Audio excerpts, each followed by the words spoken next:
GeM TV நேயர்களுக்கு அன்பு வணக்கம். வழக்கம் போல் விநாயகப் பெருமானை வணங்கி இன்றைய 12 ராசிகளுக்கான பலன்களை காணலாம்.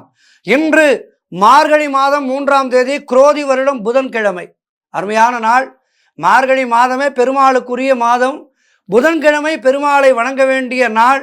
ஆகவே இந்த மார்கழி மாதத்திலே புதன்கிழமை பெருமாளை வணங்குவோம். இன்றைய ஆதிக்க கிரகம் புத பகவான். இன்றைய விசேஷம் சங்கடகர சதுர்த்தி. இன்றைய அருமையான நாள். விநாயகப் பெருமானுக்கு உகந்த நாள் சங்கடகர சதுர்த்தி. மாலையிலே விநாயகர் கோவிலுக்கு சென்று ஒரு அருகம்புல் மாலை சாற்றுங்கள். எல்லாமே நல்லபடியாக நடக்கும். எடுக்கின்ற முயற்சிகள் எல்லாம் வெற்றி கிடைக்கும். இன்றைய சூரிய உதயம் 6:24 சூரிய அஸ்தமனம் மாலை 5:46 இன்றைய விளக்கேற்றும் நேரத்திலே மாறுதலே கிடையாது. மார்கழி மாதம் காலை 4 மணிக்காக விளக்கேற்ற வேண்டும். காலை 4 மணிக்குள்ளாக விளக்கேற்ற வேண்டும். மாலை 6 மணிக்குள்ளாக விளக்கேற்ற வேண்டும். இன்றைய நல்ல நேரம் காலை 9:15 முதல் காலை 10:15 வரை, மாலை 4:45 முதல் மாலை 5:45 வரை. இன்றைய ராகு காலம் மதியம் 12 முதல் மதியம் 1:30 வரை. இன்றைய யமகண்டம் காலை 7:30 முதல் காலை 9 வரை. இன்றைய குளிகை நேரம் காலை 10:30 முதல் மதியம் 12 வரை. இன்றைய சுபகோரை புதன் ஹோரை நேரம் காலை 6 முதல் 7 வரை. இன்றைய நட்சத்திரம் இன்று அதிகாலை 3:31 வரை புனர்பூசம், அதன் பின்பு பூச நட்சத்திரம். இன்று மதியம் 12:54 வரை தேய்பிறை திருதியை, அதன் பின்பு சதுர்த்தி திதி. இன்றைய சந்திராஷ்டம நட்சத்திரம் மூல நட்சத்திரத்துக்கு சந்திராஷ்டமம். அடுத்து நாம் காண இருப்பது 12 ராசிகளுக்கான பலன்களை. வாருங்கள் நிகழ்ச்சிக்குள் செல்லலாம். 12 ராசிக்காரர்களுக்கும் இன்றைய நாள் சிறப்பாக இருக்க பிரார்த்தித்துக் கொண்டு முதலாவதாக மேஷ ராசி அன்பர்களே, இன்று சந்திரன் உங்கள் ராசிக்கு 4ஆம் இடத்திலே இருக்கின்றார். உங்களுடைய ராசி அதிபதி செவ்வாய் ராசிக்கு 4ஆம் இடத்திலே இருக்கின்றார். ஆகவே இன்று நீங்கள் நினைத்தது அனைத்தும் நல்லபடியாக நடக்கக்கூடிய அற்புதமான நாள். உத்தியோகத்திலே பதவி உயர்வு, பணியிட மாற்றம் போன்றவை சிலருக்கு ஏற்படும். வீடு வண்டி வாகன மாற்றம் ஏற்படும். நண்பர்கள் மற்றும் உறவினர்களால் நல்ல ஆதாயம் உண்டாகும். தாய் வழி சொத்து கைக்கு வரும். உங்களுடைய முயற்சிகள் அனைத்தும் வெற்றியாகின்ற அற்புதமான நாள். முன்னோர்களுடைய ஆசீர்வாதம் பரிபூர்ணமாக கிடைக்கும். தொழிலிலே நல்ல வளர்ச்சி உண்டாகும். பணப்பற்றாக்குறை தீரும். குழந்தைகளால் மகிழ்ச்சி உண்டாகும். இல்லத்திலே சுபகாரியங்கள் நடைபெறக்கூடிய அற்புதமான நாள். ஆகவே இன்றைய நாளிலே விநாயகப் பெருமானை வணங்குங்கள், பெருமாளை வணங்குங்கள். வாழ்த்துக்கள். அடுத்ததாக ரிஷபராசி அன்பர்களே, இன்று சந்திரன் உங்கள் ராசிக்கு 3ஆம் இடத்திலே சஞ்சரிக்கின்றார்.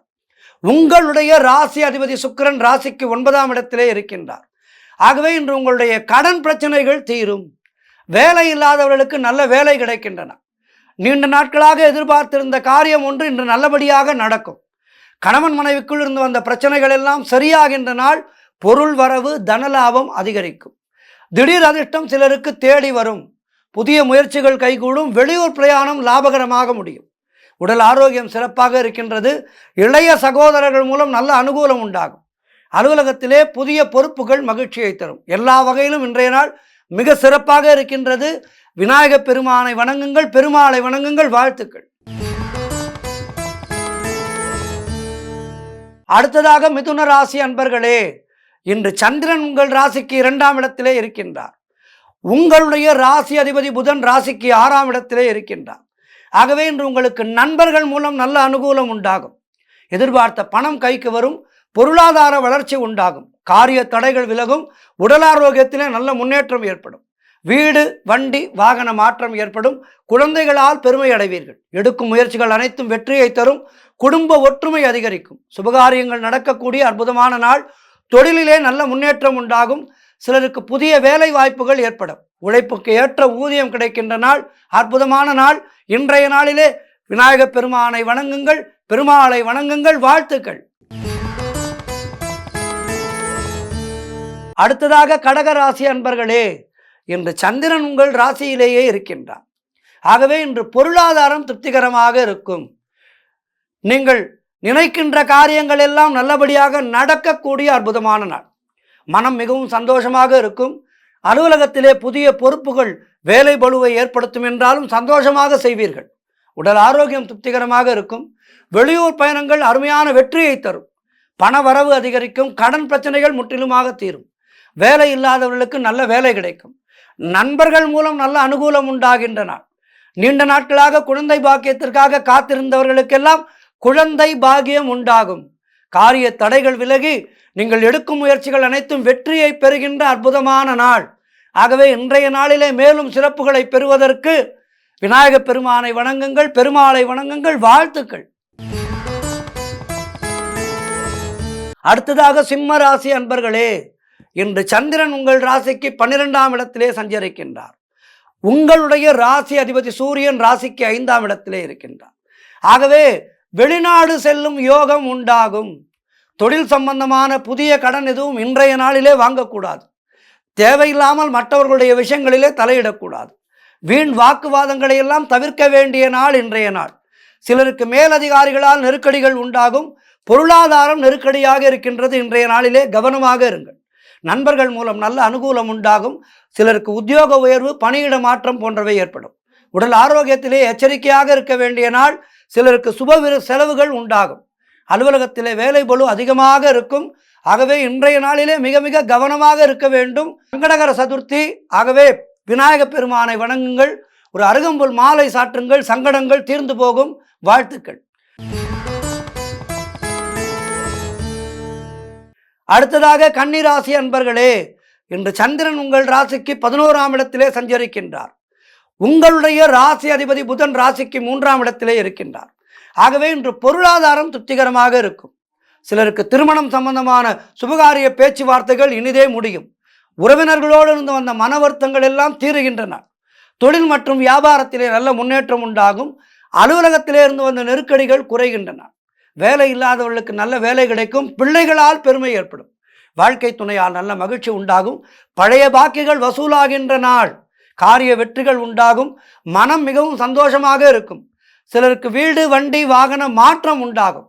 கூட்டு தொழிலிலே நல்ல லாபம் ஏற்படும். ஆகவே இன்றைய நாளிலே சிறப்பாக இருக்கின்றது. சங்கடகர சதுர்த்தி. விநாயகப் பெருமானை வணங்குங்கள், பெருமாளை வணங்குங்கள். வாழ்த்துக்கள். அடுத்ததாக துலாம் ராசி அன்பர்களே, இன்று சந்திரன் உங்கள் ராசிக்கு 10ஆம் இடத்திலே இருக்கின்றார். உங்களுடைய ராசி அதிபதி சுக்கிரன் ராசிக்கு 4ஆம் இடத்திலே இருக்கின்றார். ஆகவே இன்று தொழிலிலே நல்ல முன்னேற்றம் உண்டாகும். தாய் வழி சொந்தங்களின் உதவிகள் எல்லாம் கிடைக்கும். கணவன் மனைவிடையே நல்ல ஒற்றுமை ஏற்படும். மனக்குழப்பங்கள் தீரும். புதிய முயற்சிகள் கைகூடும். கடன் தொல்லைகள் முற்றிலுமாக விலகும். திருமணம் சம்பந்தமான சுபகாரிய பேச்சுவார்த்தைகள் இனிதே முடியும். உடல் ஆரோக்கியம் சிறப்பாக இருக்கின்றது. வீடு கட்ட எதிர்பார்த்திருந்த பெரிய தொகை கைக்கு வரும். வீடு கட்டுவதற்கான முயற்சிகள் வெற்றி பெறும். பொருளாதாரம் திருப்திகரமாக இருக்கின்றது. உத்தியோக மாற்றம் உண்டாகும். எல்லா வகையிலும் இன்றைய நாள் சிறப்பாக இருக்கின்றது.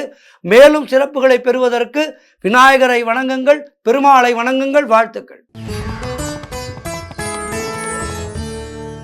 அடுத்ததாக விருச்சிக ராசி அன்பர்களே, இன்று சந்திரன் உங்கள் ராசிக்கு 9ஆம் இடத்திலே இருக்கின்றார். உங்கள் ராசி அதிபதி செவ்வாய் ராசிக்கு 9ஆம் இடத்திலே இருக்கின்றார்.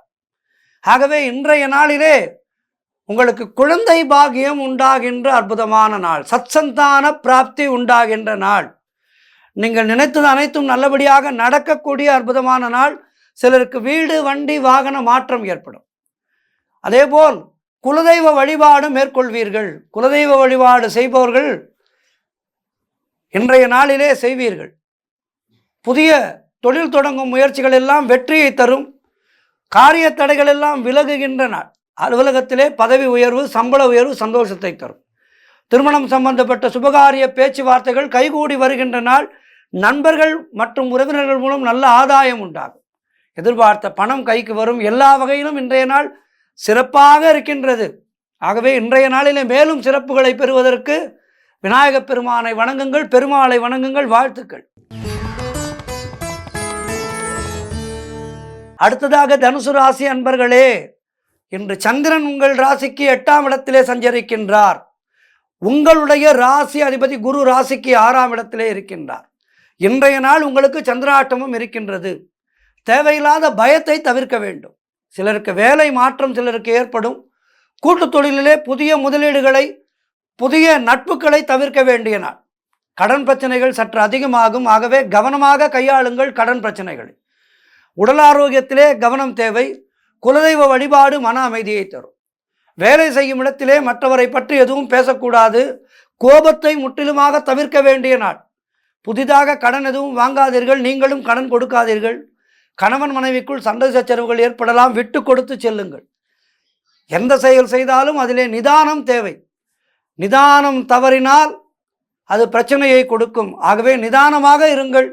கோர்ட்டு கேஸ் போன்ற பிரச்சனைகளில் இன்றைய நாளிலே ஈடுபடாதீர்கள். அலுவலகத்திலே உங்களுடைய வேலையை மட்டும் செய்யுங்கள். யாரை பற்றியும் அதிகம் பேசாதீர்கள். மௌனத்தை கடைபிடிக்க வேண்டிய நாள். சங்கடகர சதுர்த்தி வருகின்ற நாளிலே உங்களுக்கு சந்திராஷ்டமம் வந்திருக்கின்றது. ஆகவே இன்றைய நாளிலே விநாயகப் பெருமானை வணங்குங்கள். விநாயகப் பெருமானுக்கு ஒரு நெய் தீபம் ஏற்றி வைத்துவிட்டு விநாயகப் பெருமான் கோவிலுக்கு சென்று ஒரு 11 சுற்று சுற்றுங்கள். 11 சுற்று சுற்றி ஒரு சதுர்காய் விட்டு நெய் தீபம் ஏற்றி வைத்து வேண்டிக் கொள்ளுங்கள். எல்லாம் சரியாகும். வாழ்த்துக்கள். அடுத்ததாக மகர ராசி அன்பர்களே, இன்று சந்திரன் உங்கள் ராசிக்கு 7ஆம் இடத்திலே இருக்கின்றார். உங்களுடைய ராசி அதிபதி சனி ராசிக்கு 2ஆம் இடத்திலே இருக்கின்றார். ஆகவே இன்று பொருளாதாரம் திருப்திகரமாக இருக்கும். பிள்ளைகளால் பெருமை ஏற்படும். திருமண வயதிலே இருந்தீர்கள் என்றால் திருமணம் நிச்சயமாகின்ற நாள் இன்றைய நாள்.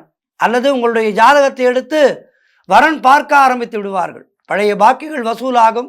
காரிய வெற்றிகள் உண்டாகும். பூர்வீக சொத்திலிருந்து உங்களுக்கு பணம் வரும். கூட்டு தொழிலிலே நல்ல லாபம் ஏற்படும். உறவினர்களோடு இருந்து வந்த மன வருத்தங்கள் எல்லாம் தீரும். அலுவலகத்திலே இருந்து வந்த பிரச்சனைகள் குறையும்.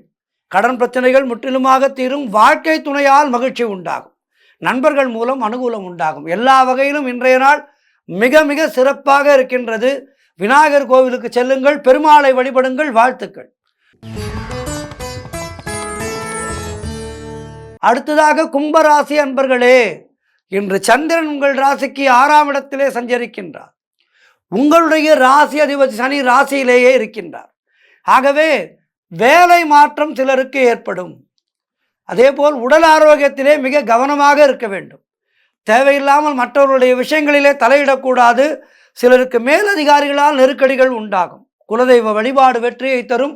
வீண் வாக்குவாதங்களை எல்லாம் முற்றிலுமாக தவிர்க்க வேண்டிய நாள். செய்யும் செயலிலே கவனம் தேவை. பொருளாதாரம் நெருக்கடியாக இருக்கின்றது. தொழிலிலே புதிய முதலீடுகளை தவிர்க்க வேண்டும். புதிய முயற்சிகளை தவிர்க்க வேண்டும். புதிதாக கடன் எதுவும் வாங்கக்கூடாது. கணவன் மனைவிக்குள் சண்டை சச்சரவுகள் வந்து போகும். ஆகவே இன்றைய நாளிலே விநாயகப் பெருமானை வணங்குங்கள். சங்கடம் தீர அந்த விநாயகப் பெருமானை வணங்கி ஒரு நெய் தீபம் ஏற்றி வைத்து ஒரு சதுர்காய் விட்டு நெய் தீபம் ஏற்றி 11 சுற்று சுற்றி ஒரு அருகம்புல் மாலை சாற்றி வழிபடுங்கள். எல்லாம் சரியாகும். வாழ்த்துக்கள். அடுத்ததாக 12 ராசிகளிலே இறுதியான ராசி மீன ராசி அன்பர்களே, இன்று சந்திரன் ராசிக்கு 5ஆம் இடத்திலே இருக்கின்றார். உங்களுடைய ராசி அதிபதி குரு ராசிக்கு 3ஆம் இடத்திலே இருக்கின்றார். ஆகவே இன்று வேலையிலே எதிர்பார்த்த இடமாற்றம் அமையும். உடல் ஆரோக்கியம் திருப்திகரமாக இருக்கும்.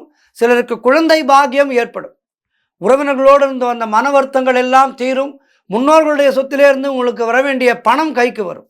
பிள்ளைகளால் பெருமை ஏற்படும். வெளியூர் பிரயாணங்கள் வெற்றியை தரும். தொழில் மற்றும் வியாபாரத்திலே நல்ல முன்னேற்றம் ஏற்படும். காரிய தடைகள் விலகி நீங்கள் எடுக்கும் முயற்சிகள் அனைத்தும் வெற்றியை தரும். மனம் மிகவும் உற்சாகமாக காணப்படக்கூடிய நாள். பண வரவு அதிகரிக்கும். தொட்டதெல்லாம் பொன்னாகக்கூடிய அற்புதமான நாள். வாழ்க்கை துணையால் நல்ல மகிழ்ச்சி உண்டாகும். எல்லா வகையிலும் இன்றைய நாள் சிறப்பாக இருக்கின்றது. மேலும் சிறப்புகளை பெறுவதற்கு என்ன செய்ய வேண்டும்? பெருமாளை வணங்க வேண்டும். விநாயகப் பெருமானை வணங்க வேண்டும். இன்றைய நாளிலே வாழ்த்துக்கள். இன்றைய ஆன்மீக தகவல். நம்முடைய பாரத நாட்டிலே ஆன்மீகம் வளர்த்த அடியார்கள் எத்தனையோ பேர், எல்லா மாநிலங்களிலேயும் எத்தனையோ பேர் ஆன்மீகம் தழைக்க அந்த இறைவனை பாடி இறைவனுக்கு தொண்டு செய்து அதன் மூலம் மக்களுக்கு தொண்டு செய்து மக்களை நல்வழிப்படுத்தியவர்கள் எத்தனையோ மகான்கள் இருக்கின்றார்கள். அந்த மகான்களிலே மிக முக்கியமானவர் புரந்தரதாசர். அந்த மகானை பற்றித்தான் இன்றைய நாளிலே நாம் பார்க்க இருக்கின்றோம். பாடல்களாலே இறைவனை அடைந்தவர். பாடல்களாலே இறைவனை அடைய முடியும் என்பதற்கு எத்தனையோ பேர் உதாரணங்கள் நம்முடைய தமிழகத்திலே எத்தனையோ பேர் இருக்கின்றார்கள். ஆண்டாள் நாச்சியார், தேவாரம் பாடிய நால்வர் என்று அதுபோல் புரந்தரதாசர் கர்நாடக மாநிலத்திலே புரந்தடகட என்ற ஊரிலே மத்மதோஸ்த, அதாவது மத்வ குலத்திலே பிறந்தவர். மிகவும் பிரபலமான செல்வந்தரான வரதப்ப நாயக்கருக்கும் கமலாம்பாளுக்கும் மகனாக பிறந்தார் இவர். இவருடைய இயற்பெயர் என்பது ஸ்ரீனிவாச நாயக் என்பதாகும். இவர் இளமையிலே சீனப்பா என்ற பெயராலும் பின்பு திம்மப்பா என்று திருமலையப்பா என்ற பெயர்களாலும் வழங்கப்பட்டார். பிற்காலத்திலே விட்டலர் மீது பக்தி அதிகமாக ஏற்பட்டு புரந்தர விட்டலர் என்ற பெயருடன் அழைக்கப்பட்டார். தனது பெற்றோரை 20ஆம் வயதிலேயே இழந்து விட்டார் புரந்தரதாசர். தனது 16ஆம் வயதிலே சரஸ்வதிபாய் என்ற பெண்ணை திருமணம் செய்தார். தன் தகப்பனாரின் ரத்ன வியாபாரம், மிகப்பெரிய செல்வந்தர் அவர், ரத்ன வியாபாரத்தையே அவரும் தொடர்ந்து செய்து வந்தார். மிகப்பெரிய செல்வம். இவருடைய பெயரே நவகோடி நாராயணன் என்பதாகும். அதாவது தொடக்கத்திலே மிகவும் கருமையாகவும் பணமீட்டுவதிலேயே குறியாகவும் இருந்தார். இப்படி இருந்த இவரை பக்தி வழிக்கு திருப்பியது ஒரு முக்கியமான சம்பவமாகும். எப்போதுமே நமக்கு ஏற்படுகின்ற திடீர் விஷயங்கள் நம்மை பக்தியின் பால் திருப்பும். கவியரசர் கண்ணதாசன் நாஸ்திகராக இருந்தார். அவருக்கு ஏற்பட்ட ஒரு கார் விபத்து, மருத்துவமனையில் இருந்தபோது அவருக்கு திடீரென ஒரு ஞானோதயம் தோன்றி ஆன்மீகத்தின் பக்கம் தன்னுடைய மனதை திருப்பினார். அதன் பின்பு நிறைய ஆன்மீக பொக்கிஷங்களை நம்முடைய இந்து சமயத்துக்கு தந்தார் அல்லவா? ஆகவே இந்த புரந்தரதாசருடைய வாழ்க்கையிலேயும் அப்படி ஒரு நிகழ்ச்சி ஏற்பட்டது. திடீரென ஒரு நாள் மிகுந்த வயிற்று வலியால் துடித்தார். பண்டரிபுரத்திலே கோவில் கொண்டுள்ள விட்டலன் மீது நம்பிக்கை வைத்து 3 முறை தீர்த்த யாத்திரை செய்து அந்த தீர்த்தத்தை வாங்கி சாப்பிட இவருடைய வலி நீங்கியது. தன்னுடைய 30வது வயதிலே ஞானோதயம் பெற்று பின்பு 1525ஆம் ஆண்டு விஜயராஜ சுவாமிகளிடம் சத்திய தர்ம தீர்த்த சுவாமிகளிடமும் அருள் பெற்று புரந்தரதாசர் என்னும் பெயர் பெற்றார். இவர் சங்கீதத்திலே மிகுந்த தேர்ச்சி பெற்றவர். ஆதிகுரு எனவும் அழைக்கப்படுகின்றார். இவருடைய இசைப்பணி, இவர் கிட்டத்தட்ட 4,75,000 கிருதிகளை செய்துள்ளதாக வாசுதேவ நாமாவளியை எனும் உருப்படியில் குறிப்பிடப்பட்டுள்ளது. தற்போது 8,000 உருப்படிகள் தான் எஞ்சியுள்ளது. இவருடைய சங்கீத கீர்த்தனைகள் கன்னடத்திலேயும் வடமொழியிலேயும் இருக்கின்றன. இவருடைய கீர்த்தனைகளை தாசர்வாள் பதங்கள் என்று கூறுவார்கள். அதேபோல் தேவர் நாமாக்கள் என்றும் கூறுவதுண்டு. இவரது முத்திரை புரந்தர விட்டல என்பதாகும். லகுவான மொழியிலே பாமரனுக்கும் புரியும் வகையிலே இவர் கீர்த்தனைகளை செய்தார். இவருடைய உருப்படிகளின் நடை மிகவும் எளிதாக இருக்கும். அதாவது இவருடைய பாடல்களினுடைய நடை மிகவும் எளிதாக இருக்கும். இவர் கீர்த்தனைகளிலே வேதங்கள், உபநிடதங்கள் முதலியவற்றின் சாராம்சத்தை காணலாம். மாஞ்சி பைரவி, மாரவி, வசந்த பைரவி, ஷியாமா கல்யாணி போன்ற அபூர்வ ராகங்களிலே இவர் உருப்படிகள் செய்துள்ளார். உருப்படிகள் என்றால் இதனை சங்கீத பாஷையிலே சொல்வார்கள். உருப்படிகள் என்றால் கீர்த்தனைகள் என்று பெயர். இவர் பாடி பாடி அந்த விட்டலனை தொழுது மிகுந்த சேவையை சங்கீதத்திற்கும் ஆன்மீகத்துக்கும் செய்து வந்தார். இவருடைய கடைசி காலத்திலே சந்நியாச ஆசிரமத்தை அடைந்து 1564ஆம் ஆண்டு தை மாதம் 2ஆம் தேதி அமாவாசை என்று இப்பூவுலக வாழ்க்கையை விட்டு விண்ணுலகு கடந்தார். இந்த புரந்தரதாசருடைய பாடல்கள் எல்லாம் விட்டலனை நோக்கி இவர் பாடிய பல பாடல்கள் மிகவும் பிரசித்தி பெற்றவை. இன்றைக்கும் சபா கச்சேரிகளிலே பெரிய பெரிய பாகவதர்கள் எல்லாம் பாடுகின்ற பாடல்கள் இவருடைய பாடல்கள். ஆகவே பாடல்களால் இறைவனை அடைய முடியும் என்பதற்கு உதாரணமாக திகழ்ந்த மற்றொரு ஞானி இந்த புரந்தரதாசர். இந்த மார்கழி மாதத்திலே புரந்தரதாசரை வணங்கி, இந்த பெருமாளை வணங்கி எல்லா வளமும் நலமும் பெறுவோம். பாடல் என்பது இறைவனோடு நம்மை இணைப்பது. ஆகவே பாட்டுக்கு எப்போதுமே மிகுந்த ஒரு உற்சாகம் உண்டு. இன்றைக்கு கூட பார்க்கலாம், கார்த்திகை மார்கழி பஜனைகளிலே பாடத் தெரியாதவர்கள் கூட பாடுவார்கள். காரணம், பாடல் என்பது இறைவனோடு நம்மை இணைப்பது. ஆகவே மகா பண்டிதர் புரந்தரதாசருடைய திருவடிகளுக்கு நமஸ்காரங்களை சொல்லிக்கொண்டு இன்றைய நிகழ்ச்சியை முடித்துக் கொள்கின்றேன். மீண்டும் நாளை உங்களை சந்திக்கின்றேன். நன்றி, வணக்கம்.